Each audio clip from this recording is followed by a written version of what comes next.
So hello everyone, एक बार chat में बता देना कि सब कुछ क्लियर आ रहा है, ऑडियो वीडियो सब एकदम टकाटक है। तो स्टार्ट करेंगे हम लोग आज का सेशन।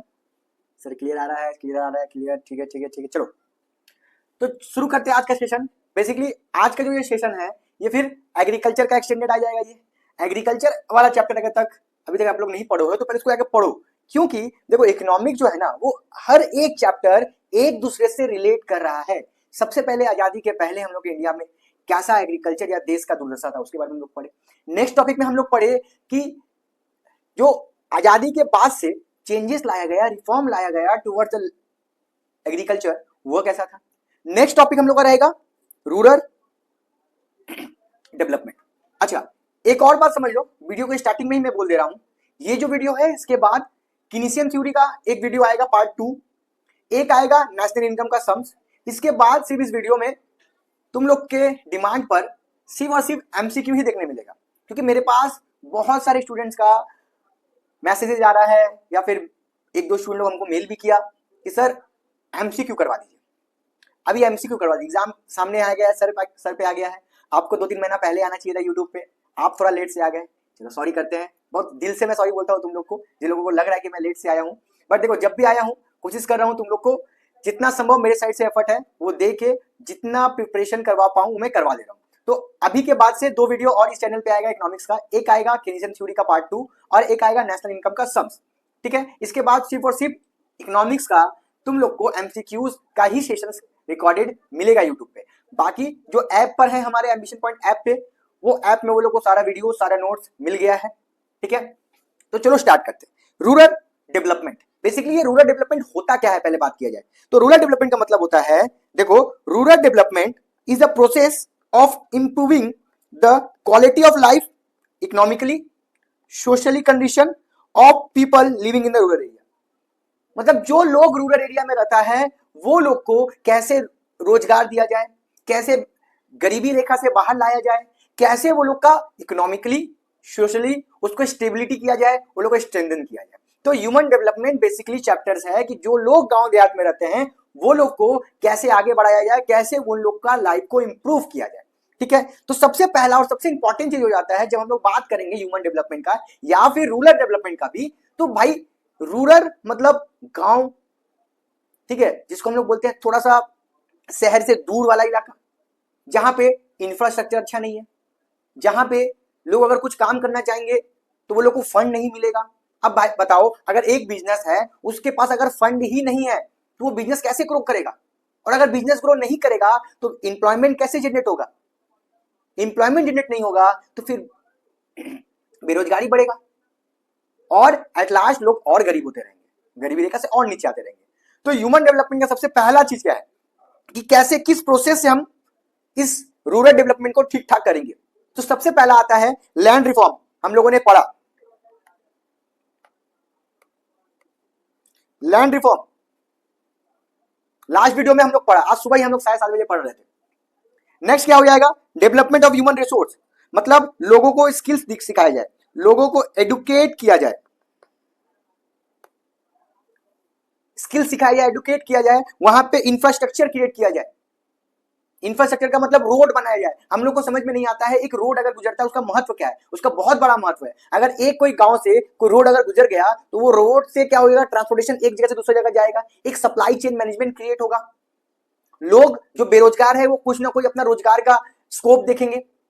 इसके बाद इंफ्रास्ट्रक्चर को ठीक करने के बाद मेरा नेक्स्ट क्या होता है स्टेप कि भाई लोगों को गरीबी से बाहर निकाला जाए, एलिवेट किया जाए, गरीबी रेखा से ऊपर लेके आए। इसमें देखो 2 कॉन्सेप्ट था, एक था बीपीएल, एक था एपीएल।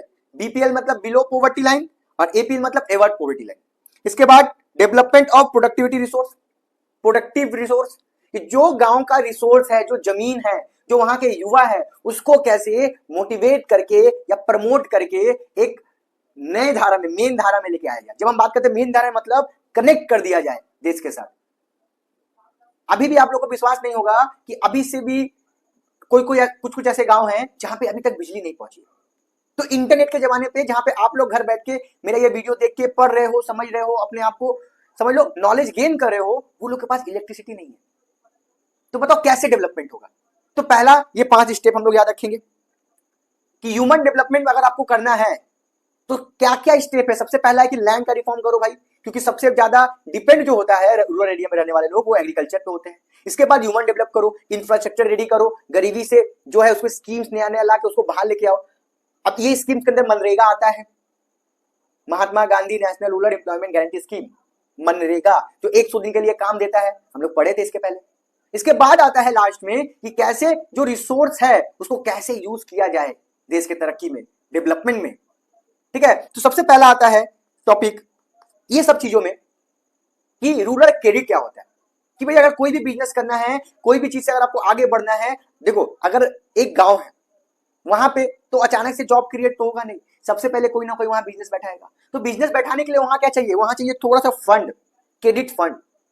अगर एक किसान है तो किसान को एक क्रेडिट फंड चाहिए, कुछ पैसा चाहिए ताकि वो इन्वेस्ट करके स्नेहा टाइप का सीड्स लेके आए, कुछ ट्रैक्टर ले ले, ठीक है, फर्टिलाइजर यूज करे, एक अच्छा इरिगेशन फैसिलिटी रेडी करे। तो उसके लिए पैसा होना बहुत जरूरी हो जाता है। ठीक है, नेक्स्ट आएंगे, जब पैसा होना बहुत जरूरी होगा तो लोग कहीं ना कहीं तो जाके पैसा लेगा। तो एक होता है नॉन इंस्टीट्यूशनल सोर्स, एक इंस्टीट्यूशनल सोर्स। कि एक जो कोई संस्था से आप जाके पैसा लेते हो और एक जहां कोई संस्था नहीं है, कोई रजिस्टर्ड संस्था नहीं है। तो पहले हम लोग बात करते हैं नॉन इंस्टीट्यूशनल रिसोर्स में, जिसके अंदर कौन कौन लोग आता है? ये 4 लोग आएंगे, देखो फोटो के साथ। सबसे पहला कौन आता है? मनी लेंडर, जिसको लोग बोलते हैं साहूकार, जिसका गांव में काम होता है क्या है? वो सबका सगा है बट सबको ठगा है। याद रखना, मनी लेंडर क्या है? सबका सगा है बट सबको ठगा है, ऐसा वाला कॉन्सेप्ट है। सर क्या बात बोल रहे हैं आप? 100% सबका सगा है, सबको ठगा है। सर कैसे बोल रहे हो ये बात? कि वहां पे अगर आप जाओगे ना, मनी लेंडर के पास जाओगे, अरे प्रदीप तुम आ गए, क्या समस्या है तुमको? वो बोलेगा बाबू साहब साहब मेरी बीवी बहुत बीमार है। अच्छा बीवी बीमार है, कहाँ टेंशन है? तुम्हारी बीवी? अरे मेरी बीवी। तुम्हारी बीवी? मेरी बहन। लो पैसा लो, जाओ पैसा दे दिया उसको, पैसा दे दिया उसको। अब उससे कड़ा ब्याज तो ये करेगा, कोई आएगा सर सर सर साहब साहब थोड़ा सा एग्रीकल्चर के लिए पैसा चाहिए, उसको दे देगा तुरंत, उसको मिल जाएगा, उसको मिल जाएगा, लेके चला गया। बट उसके ऊपर कुछ ऐसा क्लॉज लगा देगा कि आप ट्रैप में फंस जाओगे। जैसे कोई अनपढ़ मेरे पास आया, हम तो मान लो हम साहूकार है, ठीक है, मेरे पास कोई आया, हम उसको बोलेंगे देखो तुमको पैसा दे रहे हैं, हमको 1 साल के अंदर पैसा वापस कर देगा तो तुम्हारी जमीन हम हड़प लेंगे। अब वो एग्रीमेंट में लिखा देगा। अब इंटरेस्ट रेट इतना हाई है, सूखा पड़ गया, बाढ़ आ गया, कोई रीजन हो गया, तो जो किसान है वो पैसा चुका नहीं पाया, जमीन हड़प लेगा उसका, ये मनी लेंडर। या फिर हम अपने जाएंगे रिलेटिव के पास। ऐसे रिलेटिव इतना अच्छा होता नहीं है सबका, सही बात है, रिलेटिव इतने अच्छे होते नहीं है, बट फिर भी हम रिलेटिव के पास जाएंगे कि भाई थोड़ा पैसा देते, इंटरेस्ट नहीं लगता बट पैसा मिल जाता है थोड़ा बहुत। इसके बाद कौन आता है? ट्रेडर और कमीशन एजेंट।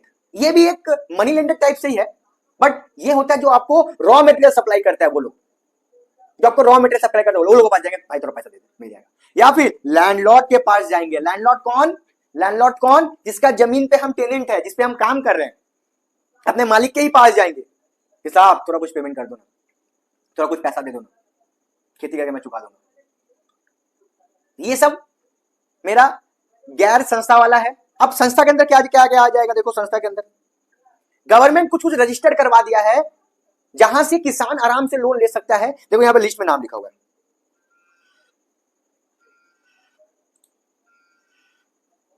एक मिनट। तो नेक्स्ट टॉपिक मेरा क्या आ गया? कौन सा ऐसा इंस्टीट्यूशंस है जिससे हम पैसा उठा सकते हैं? तो क्या लिखा हुआ पढ़ते हैं हम लोग, when credit is given by the government approve agency, वो लोग हम लोग क्या बोलेंगे? इंस्टीट्यूशनल रिसोर्स, जिसके अंदर क्या क्या आ जाएगा? कौन? देखो cooperative credit societies, land development bank, commercial bank, मतलब वही जो हम लोग का SBI, UBI, Punjab national bank, ये सब चीज हो गया, ठीक है। इसके बाद जो इंपॉर्टेंट है नाबार्ड, NABARD नाबार्ड। इसके बाद कुछ हो जाता है सेल्फ हेल्प ग्रुप बैंक, मतलब आपस में लोग ना, आपस में लोग 4-5 लोग मिलके पैसा इकट्ठा करके वो किसी को लोन देते हैं। तो ये सब फैसिलिटी इंस्टीट्यूशन जब, बट आपको गवर्नमेंट के अंदर रजिस्टर्ड होना पड़ेगा, अप्रूव्ड होना पड़ेगा।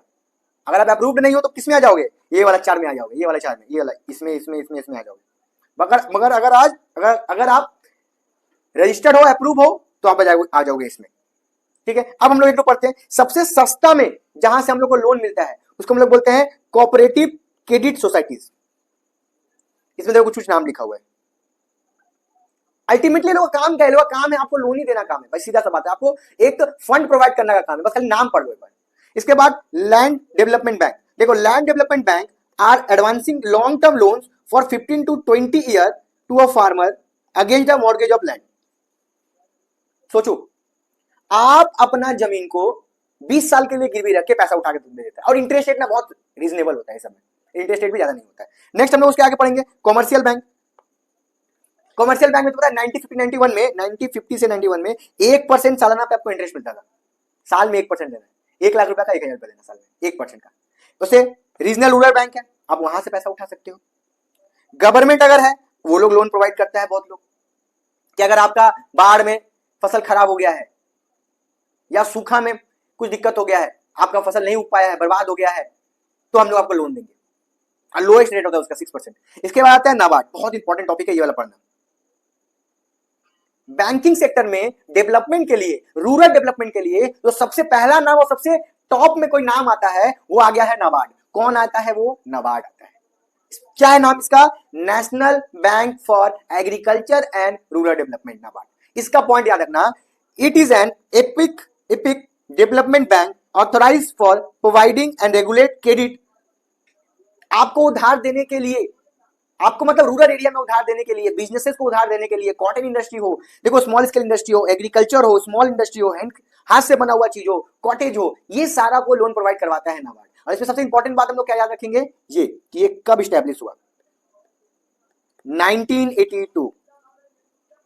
कब स्टैब्लिश हुआ याद रखना, 1982। नेक्स्ट देखो, यहां पे तुम लोग को दिख रहा होगा इस टाइप का, आपस में लोग देखो बैठे हैं, ये लोग आपस में, ये लोग गवर्नमेंट से अप्रूव लेके आए हैं, बट ये लोग सबका सबका अपना अपना पैसा है। ये लोग महीना महीना पैसा जुटाएंगे, मान लो 10 लोग का घर है, सबको 1,000 रुपए में मिलाएगा, ठीक है, 10,000 रुपया उठ गया, ठीक है। अब अगला महीना उसी लोग में, ग्रुप में से किसी को लगेगा तो 10,000 दे देगा, लो भाई तुम लेके जाओ, तुम अगला महीना हमको 500 रुपया बढ़ा के लेके आएगा। तो ये छोटा ग्रुप में भी लेन देन होता है, बट गवर्नमेंट से अप्रूव होना चाहिए। अच्छा, बेसिक क्या दिक्कतें आ गया, क्या दिक्कत आया, उस पर पहले हम लोग डिस्कस करेंगे। चलो, तो बेसिक दिक्कत का देखो, इनएफिशिएंसी था, बहुत ज्यादा क्रेडिट चाहिए था, उतना जरूरत नहीं था। अच्छा, इनएडिक्वेट अमाउंट ऑफ सेंशन, जितना लोन चाहिए था और जितना लोन मिलता था वो बहुत दिक्कत था। लैक ऑफ इंस्टीट्यूशनल रिसोर्स, गांव-गांव में हर जगह आपको इंस्टीट्यूशन नहीं मिलेगा, आप लोग को बाहर होकर जाना पड़ेगा, किसके पास? साहूकार के पास, मनी लेंडर के पास, ट्रेडर के पास जाना पड़ेगा। इसके बाद लेसर अटेंशन टू पुअर, जो बैंक में बैठा है ना वो राजा है, राजा है, हम ही लोग का पैसा में जीना है, हम ही लोग जो टैक्स पे कर रहे हैं उसको सैलरी मिल रहा है, बट हम राजा है। क्या हुआ, लोन चाहिए, चलो कल ना, जाओ जाओ कल, ऐसे समझ में आया? तो वहां पे कोई अटेंशन नहीं देता था ठीक से, जो गरीब आदमी है, तू बैठ बार चल, ऐसे। उसके बाद धीरे धीरे ओवर ड्यू भी बढ़ने लगा, जो देखो सरकार, एक चीज बात समझो, सरकार सोच रहा है कि हम उधार देके हम लोन माफ करा के काम कर देंगे, बट क्या हो कि ऐसा स्किल सिखा दिया जाए फार्मर्स को, ऐसा एडुकेट कर दिया जाए, ऐसा समझ लो इस लेवल पे उसको लेके चल जाया जाए कि भाई उसको लोन लेने की जरूरत ना हो, लोन लेने की जरूरत ना हो, वो खुद से जनरेट कर ले कैपिटल। हो सकता है, पॉसिबल है, बट सरकार करे तब नहीं। सरकार का स्विमिंग पूल में तुमको पानी मिलेगा, बट किसान का खेती में पानी नहीं मिलेगा, तो अंतर है भाई।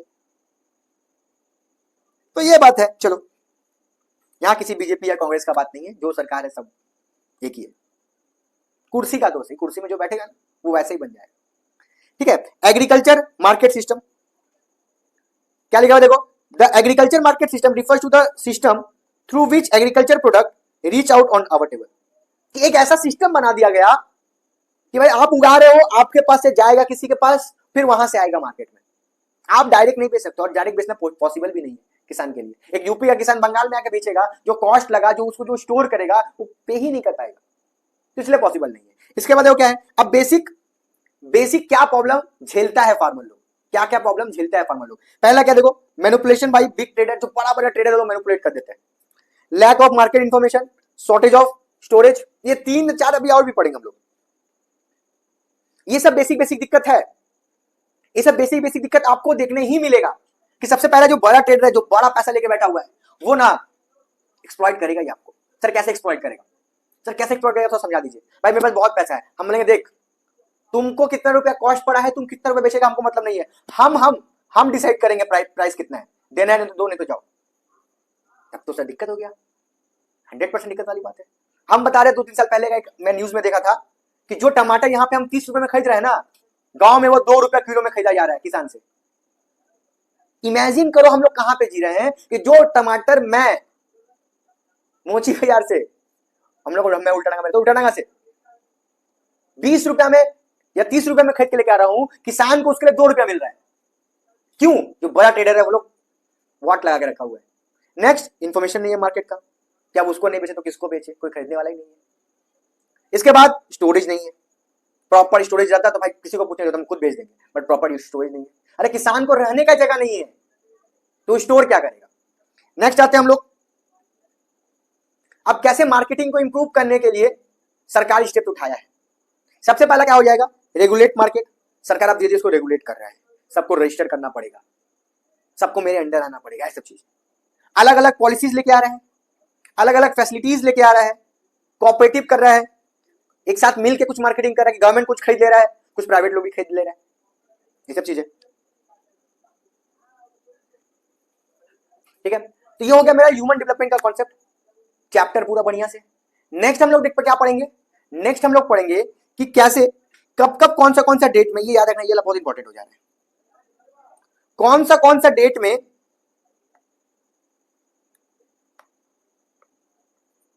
कौन सा डेट में ये रूरल डेवलपमेंट का समझ लो कि इंसेंटिव्स आया। ठीक है, सबसे पहला 14 बैंक्स हो जाओ उसको नेशनलाइज कर दिया गया। कब कर दिया गया? 1969 14 बैंक्स आर नेशनलाइज, मतलब 14 तो बैंक को यह अधिकार मिल गया कि आप ना इंडिया के कोई भी कोना में, किसी भी कोना में आप अपना ब्रांच खोल सकते हैं, आप ऑपरेट कर सकते हो।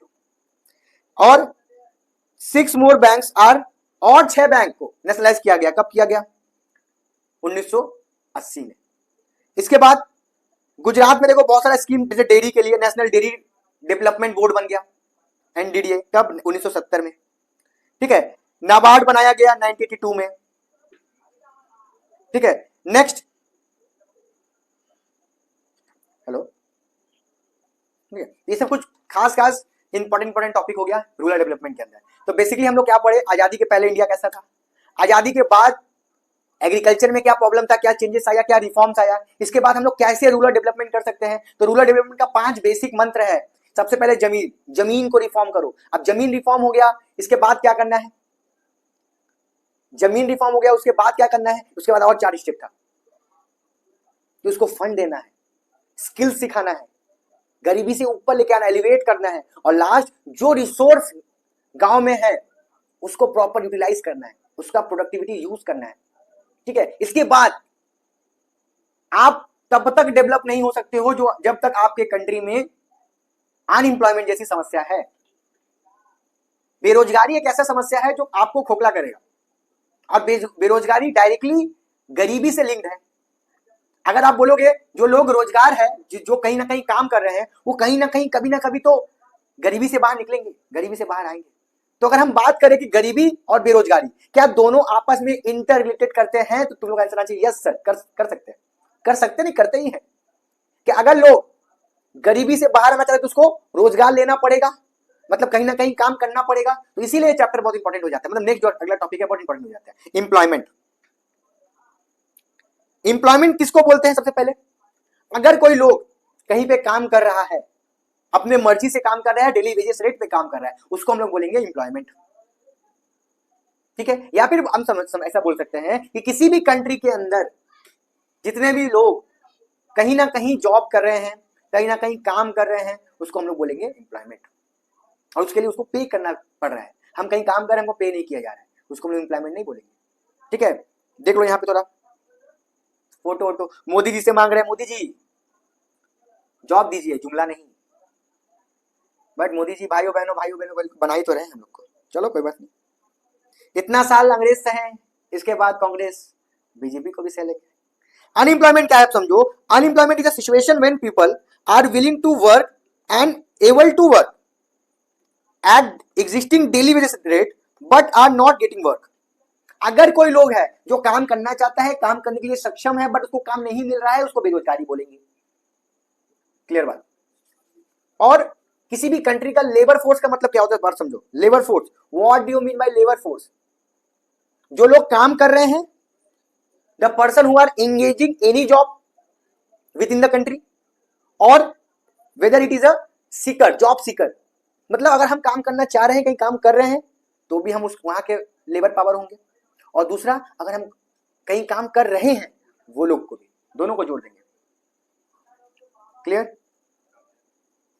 अब इसके बाद नेक्स्ट क्या देखो, labour force participation rate, labour force participation rate कि आपका टोटल में से, टोटल जितना लोग मैन पावर है, मतलब जितना लोग काम करना चाहते हैं, जितना लोग काम कर रहे हैं, टोटल पॉपुलेशन का कितना हिस्सा है।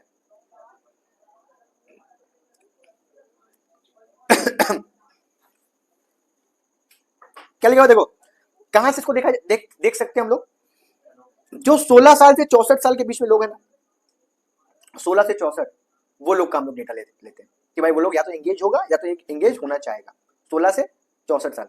तो देखो 2011-12 में ये 55% था, और 2017-18 में कितना हो गया ये 49.8%।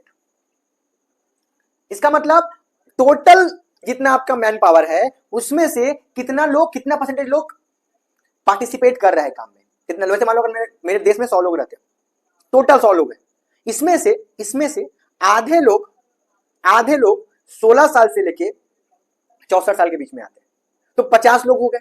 अब ये 50 लोग में से जितना लोग काम कर रहे हैं, पार्टिसिपेटिंग कर रहे हैं काम, मान लो अगर 30 कर रहे हैं, 50 में से 30, तो 60% क्या हो जाएगा मेरा, LFPR। क्लियर हुआ? LFPR का मतलब टोटल लेबर फोर्स के अंदर कितना लोग काम कर रहे हैं।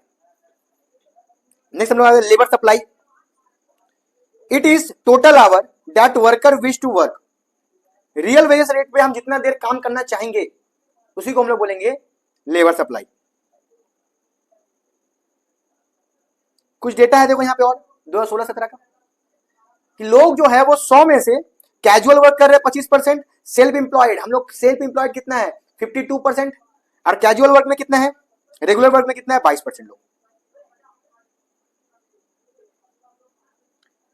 अभी type of wages employment are, कितने टाइप का, दो, एक कैजुअल एक रेगुलर। रेगुलर का मतलब क्या है, आपको पैसा मिलना ही मिलना है रेगुलर सैलरी हिसाब से, और कैजुअल मतलब आज है तो कल नहीं है भाई, आज हम काम कर रहे हैं कल हम नहीं काम करेंगे।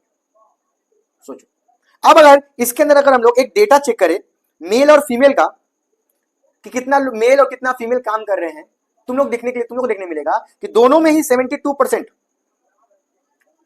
चाहे वो लड़की हो चाहे वो लड़का हो, 72% सेल्फ एम्प्लॉयड है, अपने कोई ना कोई हुनर से, कोई ना कोई स्किल से काम कर रहे हैं।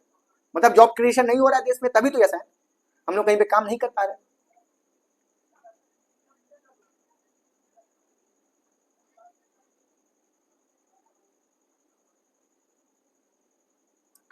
नेक्स्ट हम लोग पढ़ेंगे टाइप्स ऑफ अनएम्प्लॉयमेंट। तो सबसे पहला टाइप्स में आता है ओपन अनएम्प्लॉयमेंट, फिर सीजनल अनएम्प्लॉयमेंट, फिर डिस्गस्ड अनएम्प्लॉयमेंट। ओपन अनएम्प्लॉयमेंट का मतलब ऐसा अनएम्प्लॉयमेंट जो, देखो क्या लिखा हुआ है कि अगर कोई लोग काम करना चाह रहा है, सुनो, तो कोई लोग अगर काम करना चाह रहे हैं उसको काम नहीं मिल रहा है, उसको बोलेंगे ओपन अनएम्प्लॉयमेंट, ओपन बेरोजगारी। अगर कोई लोग सीजन के चेंज होने से, मौसम के बदलने से, अगर कोई लोग मौसम के बदलने से बेरोजगार हो जा रहा है उसको बोलेंगे सीजनल अनएम्प्लॉयमेंट।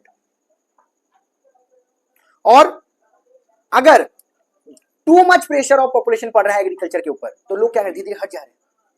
जैसे एक जमीन में 4 लोग काम कर सकते हैं बट वहां पे 6 लोग काम कर रहे हैं, तो 2 लोग अगर बाहर हो जाएगा, 2 लोग अगर वहां से बाहर हो गया, तो क्या तो क्या ये पॉसिबिलिटी होता है कि प्रोडक्शन में कोई चेंजेस आएगा? नहीं आएगा सर, इसको बोलेंगे डिस्गस्ट एम्प्लॉयमेंट।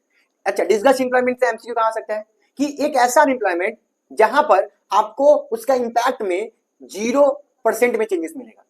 जैसे अगर पहले हम लोग 4-5 लोग मिलके 100 केजी गेहूं का उत्पादन करते थे, अभी कुछ लोग बेरोजगार हो गए हैं बट अभी भी हम 100 केजी ही उगा रहे हैं, तो इस टाइप का बेरोजगारी को हम लोग बोलेंगे डिस्गस्ट अनएम्प्लॉयमेंट। डिस्गस्ट अनएम्प्लॉयमेंट का मतलब ये समझ लो कि आप एक्सेस लेबर से काम कर रहे हो, तो जो एक्सेस लेबर है वो हट जाएगा, तब भी आपका जो प्रोडक्शन होगा वो सेम का सेम वैसे का वैसे होगा। तो ये हो गया मेरा। नेक्स्ट, अर्बन एरिया में क्या देखने मिलता है?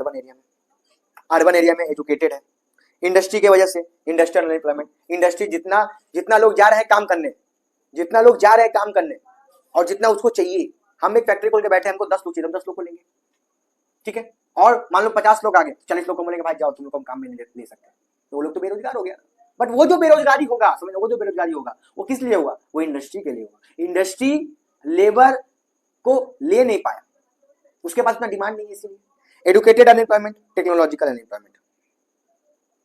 एडुकेटेड अनएम्प्लॉयमेंट का मतलब, एडुकेटेड अनएम्प्लॉयमेंट का मतलब, एडुकेटेड अनएम्प्लॉयमेंट का मतलब कि भाई हम पढ़ा लिखे, हम ये काम नहीं करेंगे, इसको बोलेंगे। और टेक्नोलॉजिकल, टेक्नोलॉजी के चेंज होने से अगर कोई लोग बेरोजगार हो जा रहा है तो उसको भी हम बोलेंगे टेक्नोलॉजिकल अनएम्प्लॉयमेंट। अब इसका क्या क्या कारण है, तो पहला तो स्लो रेट ऑफ ग्रोथ, ठीक है। अच्छा, इसको हम लोग ना पढ़ के हम लोग अपने स्टाइल में पढ़ते हैं। What are the causes of unemployment, shortcut हम लोग याद रखेंगे हासिल,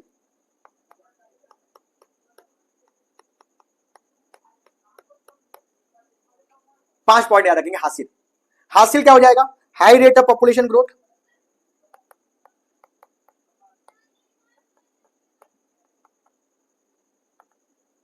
पहला high rate of population growth, इतना जो पॉपुलेशन बढ़ रहा है सरकार के पास या फिर देश का जो रिसोर्स है उसके पास इतना कैपेबिलिटी नहीं है कि सबको रोजगार दिया जाए, तो पहला रीजन है। इसके बाद agriculture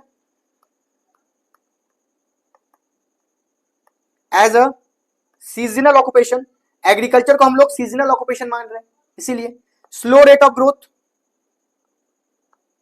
slow rate of growth, growth बहुत स्लो है, बहुत कम है। नेक्स्ट इसे एक्सेस लेबर फोर्स, इतना ज्यादा एक्सेस लेबर फोर्स है इसलिए बेरोजगारी ज्यादा है भाई देश में। इसके बाद लैक ऑफ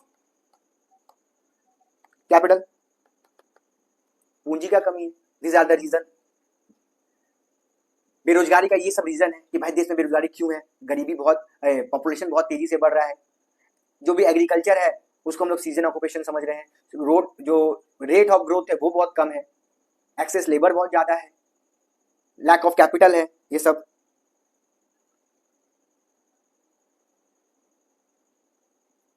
ठीक है, इसके बाद हम लोग पढ़ लेते हैं इंपॉर्टेंट डेट्स और कुछ इवेंट्स का है। तो देखो सेल्फ एम्प्लॉयड 9/2/2000,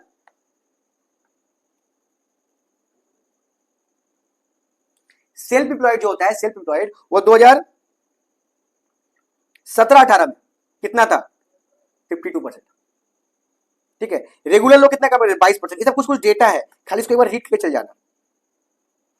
ठीक है, तो एग्रीकल्चर हो गया। इसके बाद हम लोग रूरल डेवलपमेंट पढ़ लिए, बेरोजगारी पढ़ लिए। ठीक है, और क्या, नेक्स्ट जो वीडियो आने वाला है इस चैनल पे, नेशनल इनकम का सम्स, इसके साथ साथ कीनेसियन थ्योरी का जो एक होता है शॉर्टकट ट्रिक्स, कुछ कुछ है उसमें, कुछ कुछ सम्स है, उसको करवा के इकोनॉमिक्स में सिर्फ आप एमसीक्यू ही आएगा। ठीक है, और कुछ स्टूडेंट लोग का ये डिमांड है कि सर आप एमसीक्यू ही करवा दीजिए, तो सही है भाई, तुम लोग भी अपने पास से सही है।